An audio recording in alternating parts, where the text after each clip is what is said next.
Abantu bakubuuza kale ekintu ekyo ekyamakanzu okulya emmere okulya omuceere okulya enkoko abantu babeere bagumu bakiwebudde banayize nzikiriza nnyo mu budde Mwana kyo wakyaliwo ekyaganye Samuel Samuha era wakyaliwo ekikyaganye Samuel nga si kya ssente wazo omuziina no sente osobola okulaba nti omuntu azikola naye zibeera zigendera ku bintu bingi ate buli kintu kyonna kibeera ne pulaani yakyo nti osobola okulaba nti tukola sente naye teziba za mikolo kitegeera zibaako ebyokukola ebirala so kiyinza okuba nga nazo ez'emikolo ezinatuuka mu bantu mulina emikwano mingi egy'abagagga mulina kampani zemu representinga gwe n'omwami sente abantu bagamba ati sife tunaabasondera abantu bane nga tweyanziza mbadde simanyi osobola otusondera sina nnyo mikwano naye naddala abagagga abo ntuukako abantu bagamba Momo yakavano ate gwe Smith ompayiriza n'okatagga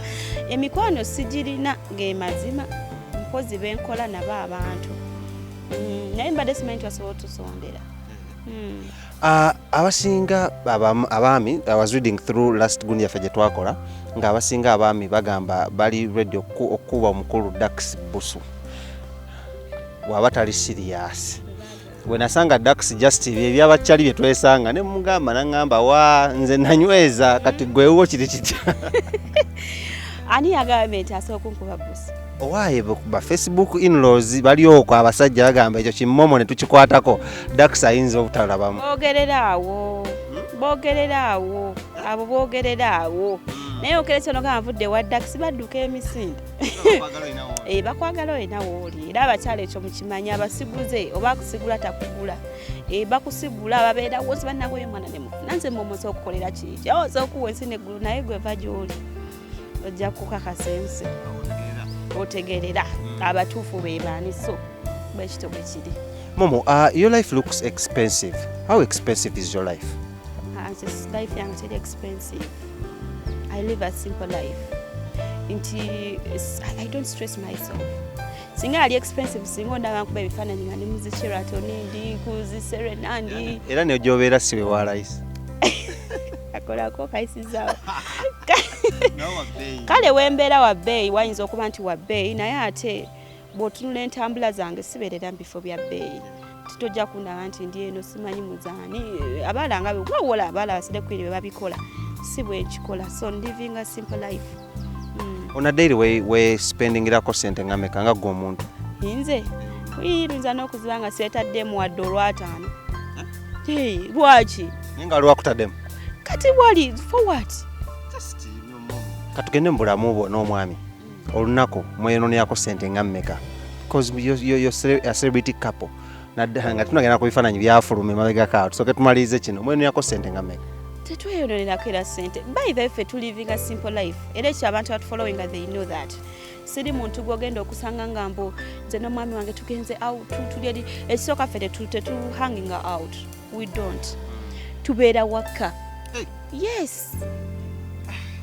tubeera waka okuva ku makya paka ffe tubeera waka etwale tunayo byakola so kati era emmere gye tugula bya waka kyemuti ekibabeeza ewaka eyo nenda munanga abantu banjawulo mulimu abantu nga ye okutambula kimusanyusa nga tasobola kubeera waka ayagala alambule ku kino kiri naye kati ate nowabeerawo n'abantu nga ffe nga tubeera waka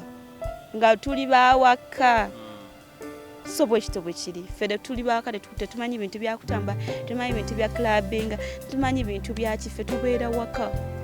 emabega mwava ne mwekuba ebifaananyi basinga kyankalanya internet ebifaananyi ebyo banange oba mbyogereko ntya kubanga they were really nice pictures tuddeyoko emabega katono nnyo what was the inspiration behind photoshoot eyo gye mwakola photoshoot eyo ekyewuunyisa we didn't plan for it. Sure. Yes nti badesigner baffe twalina designer bamwita Cats Monique tugamba dda before yatubukinga dda nenga tubeera busy and Dax tatera kubeerawo of late nti kati naye abeera akola oba kuyimba of course tebayimba so yalina okunoonya walala wagenda okukola so tabeerawo kati ng'omukyala yatubukinga dda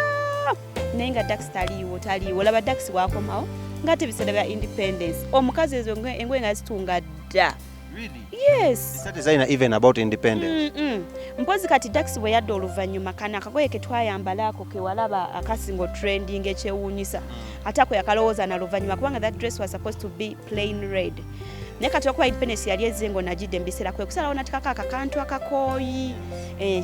kale ate oli omwami Elton yakola ziri endala ze twali nga dax ayambadde akakofiira na biki oyo naye najja n'atubuukinga kati bonna oyo ye yatubuukinga specifically for independence oyo n'atugamba ati naye nga tekyali nti oba kyali wange na dax nti tukikole badesigner be bakireeta. So mugenze ku photoshoot mukubye ebifaananyi be blowing out. Did you expect that? We did not. Tetwaki expectingako at all. Wadde no nakatono. Nti byajja nolwa tukubifaananyi ne tubikuba and it was okay. Okitegeera ne tuba ebifaananyi byaffe ne bifuluma naye naffe twali surprised, that's for sure. Twali surprised okulaba ng'ebifaananyi bitambudde. So n'olw'ensonga eyo kyatwewuunyisa nnyo and we were happy. Kati mbuuza kati bimaze blowing up feeling awo batandise banoonya obusimba obuuza interview biki omanyi that comes with some pressure. The simple Momo who hangs around the home sikwe front ntino omukyala mufumbi katotera fumba tubadde kusinga yafumba Momo naye ekyo de wajja n'omukwata saali waka wali ofumba naye abantu bagamba naye kati kankubireko gwe buuza dax wabuuza omuntu yenna nze manyi okufumba gyosinga okufumba tujjukizeemu nze nfumba enkoko naye mukazi kyatamanyi fumba nkoko gyebali fa kweno gye babafumbi bakuteramu supu n'ennyaanya omanyi bulamu asobola okugula butto n'ateekamu akatungulu n'ennyaanya n'ateekamu enkoko n'akanzaali nze nfumba kye bayita enkoko yonna ne mukene era ssebo oba omwagala mukene jangu Lawrence bakuyisa ogenda okyale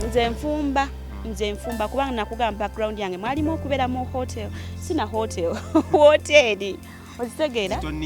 hazitonninyira eyo nga tufumba my friend so nze mu kufumba ndi muzibu.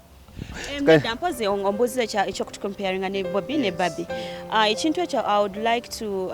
nsooke neebaze Bobby Wine okulaba nti yatupostinga olunaku olwo okitegeera kiyinza okuba nga kitono ku bantu abamu naye tekuffe kyali kinene okitegeera bakunze naye kuffe ffenna kubanga era kyatusanyusa kyali kinene so njagala okumwebaza ku ekyo kye yakola kuba bangi baabiraba nga biblowinze naye ng'oli tasobola nagamba nti kali kankateekeyo you know Uganda ogimanyi so naye omwami waba yavaayo n'agamba nti no kankakole ki akafaananyi kano abaana bano banyumidde kankasharinge olaba omuntu abeera ne following ya mitwalo 4 n'afuuka ekisibu tasobola kukuteekayo oli ng'alina oba ngambe nga ne tasobola nakuteekayo naye omusajja alina following ya miliyoni namba okitegeera n'agamba nti kambateekeyo so bambi kyali kyamaanyi nnyo era tusiima nnyo his excellence tweyanziza nnyo so abatukomparinga actually sibyagala bantu byakukomparinga cause ndinze n'omuntu omulala abaye so mbanjaga ne respecting abantu